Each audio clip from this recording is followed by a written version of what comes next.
रूस की शान कहे जाने वाली क्रीमिया के ब्रिज पर हमले के बाद राष्ट्रपति व्लादिमीर पुतिन ने यूक्रेन युद्ध की कमान एक अहम सैन्य अधिकारी को सौंप दी है।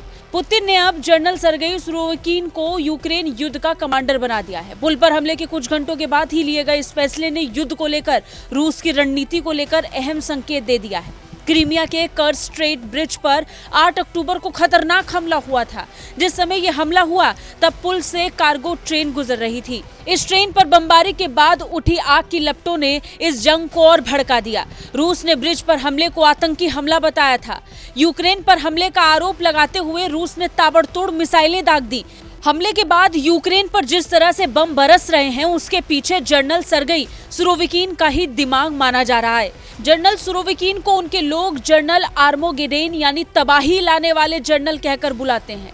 जनरल सुरोविकीन की गिनती क्रूर सैन्य अधिकारी के तौर पर होती है। अफगानिस्तान, चेचन्या, ताजिकिस्तान और सीरिया के साथ जंग में उनकी क्रूरता और बर्बरता दुनिया देख चुकी है।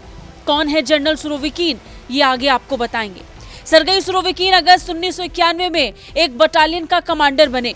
1991 के अगस्त में ही जब रूस यानी तब का सोवियत संघ उसमें तख्ता पलट की कोशिश हुई तब उन्होंने अपनी बटालियन को लोकतंत्र समर्थक प्रदर्शनकारियों को कुचलने का आदेश दे दिया।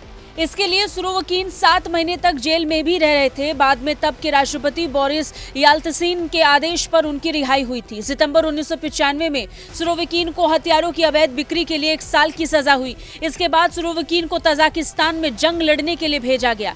इसकी कमान भी उन्हें ही सौंपी गई। इसके अलावा भी सुरोविकीन पर कई गंभीर आरोप लगे हैं जिसने समय के साथ सुरोविकीन को और क्रूर बना दिया। 2017 में सीरिया में जब गृह युद्ध छिड़ा तो इस जंग में अमेरिका और रूस भी उतर आए। रूस बशर अल सरकार के समर्थन में था जबकि अमेरिका उन्हें सत्ता से हटाना चाहता था। सीरिया में हुए इस युद्ध की कमान रूस के जनरल सुरोविकीन को ही सौंपी गई। सुरोविकीन के जंग में उतरने से ये युद्ध पूरी तरह पलट गया। 2017 के आखिर तक रूस ने सीरिया के 50% से ज्यादा इलाकों को अपने नियंत्रण में ले लिया। उस समय कई सैन्य विश्लेषकों ने कहा था कि सुरोविकीन ही वो व्यक्ति थे जिन्होंने इस जंग को ये मोड़ दिया है। सितंबर 2017 में पुतिन ने सुरोविकीन को एरोस्पेस फोर्स का कमांडर इन चीफ नियुक्त किया। इसके बाद सीरिया के अलेप्पो शहर में जमकर बमबारी हुई। अलेप्पो को तबाह करके सुरोविकीन ही जिम्मेदार ठहराए गए। इसके महीने भर बाद ही सीरिया में बेहतरीन काम करने के लिए पुतिन ने सुरोविकीन को रूसी संघ के हीरो अवार्ड से सम्मानित किया और अब यूक्रेन में हो रही तबाही के लिए भी इसे ही जिम्मेदार माना जा रहा है। ब्यूरो रिपोर्ट, भारत तक।